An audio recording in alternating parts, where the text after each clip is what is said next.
Kung isa kang byudo o byuda at mag-isang nagtataguyod sa anak. Or kung ikaw ay legally separated o dumaan na kayo sa annulment. Basta merong court decree at ikaw ang binigyan ng sole custody sa iyong mga anak. Kapag ang asawa ay nakakulong ng hindi bababa sa 3 buwan. O kaya naman nagkaroon ng physical o mental incapacity na napatunayan ng korte. Naalala ko lang dito, HR Jen, Yes, yung, attorney. meron tayong mga mothers na victim of BAUSI, no? So, takot silang magkaso kasi paano na yung ikabubuhay namin ng mga anak ko. Opo. Yan, kung siya ay makulong. No? So, sabi ng batas natin, kung isa kang solo parent at nandun nga sa kulungan yung iyong partner o asawa, pwede ka nang mag-apply ng solo parents benefit. Sa mga unmarried mothers or fathers, kasama na dito ang mga tatay, adolescent parents. So, below 19 years old, pero meron ng mga anak. Abandonment, kapag ikaw ay iniwan ng asawa o partner nang hindi bababa sa 6 na buwan. Kahit ikaw ay babae o lalaki, pwede ka nang mag-avail ng benefits nito. At ang good news natin, HR Jen, kasama na dito yung families ng mga OFWs. So, pwede to yung asawa, yung naiwan para mag-alaga sa mga anak.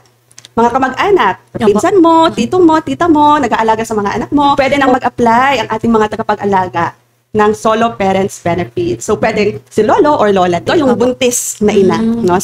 Kung sa law school, may tinatawag tayong unborn child. May description pa yan eh. Ano yung mga karapatan ng unborn child. So, dito, kahit hindi pa nanganganak yung nanay, basta isa lang siyang nagtataguyod at nagbibigay ng care and support sa kanyang dinadala, pwede na siyang mag-apply. Adoptive foster o legal guardians na kumukupkop, nag-aalaga, sumusuporta sa mga bata.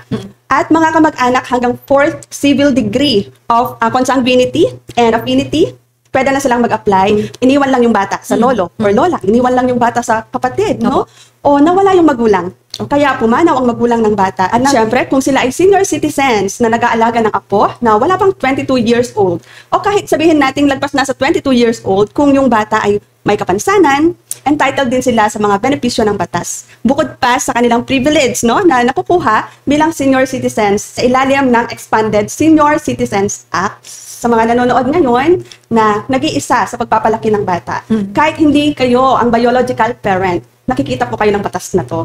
May karapatan kayo, may suporta, at may benepisyo para sa inyo. Ang naalala ko tuloy, HR Jen, and sa kaalaman din ng ating mga nanonood na pwede naman akong mag-apply. Yung iba sinasabi, hindi ka indigent, hindi ka naman pinapayagan. So, ikaw ay working mom, single ka, kahit sabihin natin na above minimum yung sinasahod mo, you could still avail of these benefits. Kasi sa mga working moms, working dads na mag-isa lang, meron pa ring benefits na nakukuha dito. Gusto ko rin mag-apply ng solo parents benefits kasi ako rin yung tumataguyod or nagtataguyod as a single mom sa aking son. Ayan. So, and yung son ko is the son of my sister. Ayan. And noong 2019, pumanaw nga yung aking kapatid and 8 years old nga lang siya noon. So, I understand yung hirap ng isang single parent. Opo, attorney.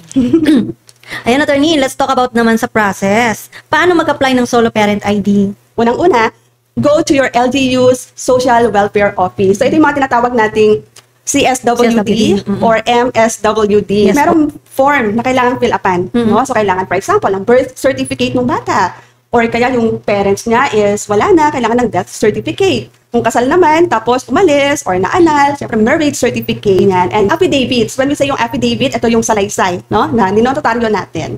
And magkakaroon ng assessment. Mag-attend po tayo ng orientation seminar. Then within 7 days, makukuha na po yung solo parent ID and yung booklet. Nire-renew to every year. And dapat ina-update din natin yung affidavit. Usapan na naman natin ang tungkol sa benefits. Let's break it down. So, yung benefits, HR dyan, hindi yan pare-pareho. Nag-iiba to depending on income level and employment status. So, if you are employed solo parent, entitled po sa 7 days annual leave.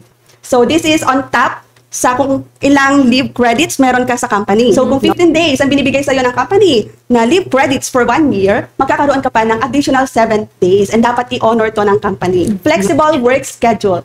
And ito, syempre, subject to employer approval. And merong protection from discrimination. Bawal ang bias sa hiring or promotion. Bawal magkaroon ng policy na kapag solo parents, hindi pwedeng mapunta sa ganitong posisyon. Or bawal sa company policy na sasabihin, hindi tayo nag-hire ng solo parents kasi sila yung mga laging uma-absent. Bawal po yun. If you are indigent solo parent, magkakaroon na ng PhilHealth coverage. Mental health services, binibigay din yan ng libre, lalong-lalo na sa mga adolescent solo parents, mga teenage moms, teenage na tatay, no? Or yung mga victims, HR din ng pananamantala. Scholarship for children through CHED, DepEd, and TESDA. Kakaroon ng priority in school admission, especially for public schools. And priority in low-cost housing via the National Housing Authority. And ang maganda po dito is magkakaroon po ng discount sa mga basic needs ng ating mga anak. So, applicants below the poverty line as declared by the Philippine Statistics Authority or PSA, meron na pong 10% discount sa baby's milk, diapers, medicines, and school supplies from 0 to 6 years old. Pero syempre, basic lang. And exemption from VAT, value-added tax on selected purchases. So, basic needs lang. So, parang sa senior citizen, no? So, kung solo grandparent, aside from benefits na meron siya as senior citizen, makaka-avail pa rin siya ng benefits as a solo parent. If your income is below the PSA poverty threshold, full benefits ang meron ka. Kung isa kang employer, you should honor parental leave. And yung company or employer should allow flexible schedules or telecommuting. I think ito yung dapat inaalaw natin mag-work from home. Yes. Kung ni-request naman, for example, siya lang yung magbabantay sa bata at nasa hospital yung anak. No? And pwede naman siyang magtrabaho sa kanyang laptop. No? Pwede sigurong pakiusapan ang ating employer.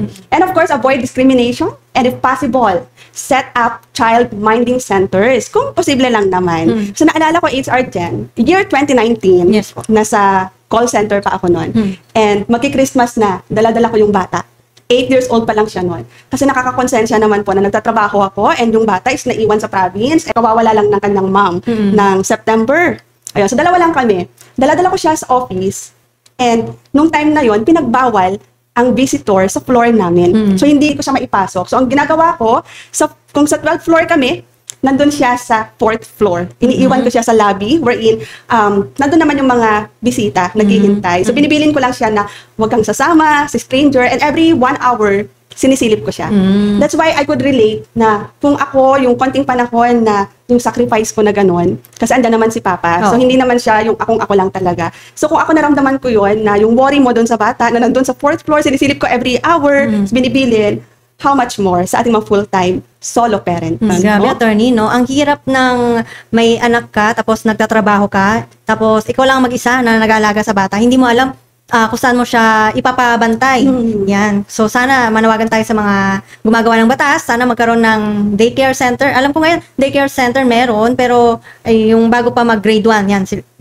Diyan pinapadala yung mga bata habang yung mga magulang nasa trabaho. Pero sana mas marami pa at makatulong, lalo na sa mga solo parent. Tama ka dyan. Ayan. So, solo parents face unique challenges talaga, attorney. Tama ka, no? Compassionate compliance is the key sa ating mga employers and sa ating mga mambabatas. Baka naman masilip natin itong pangangailangan na to. And panawagan sa ating mga employers, panawagan sa mga yung mga grocery stores, kahit sa ating mga bilihan ng gamot. Are we compliant doon sa mga discounts na binibigay natin? Compliant ba tayo na ibigay ang 7 days leave na yan, no? So, just to let you know, meron pong ngipin ang batas na to.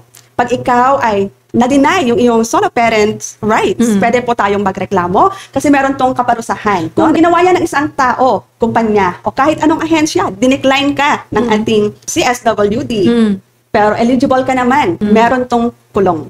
So, para sa unang violation, pwedeng pagmultahin ng hindi bababa sa 10,000 hanggang 50,000, o kaya naman ay pagkakakulong ng 6 na buwan hanggang 1 taon, o parehong kulong at multa, no? Depende sa desisyon yan and findings ng korte. So, sa pangalawang paglabag, ang multa ay mula 100,000 hanggang 200,000 at pwedeng makulong ng 1 hanggang 2 taon o parehong multa at kulong. Kapag kumpanya o organization ang lumabag, hindi lang yung entity ang pananagutin dito.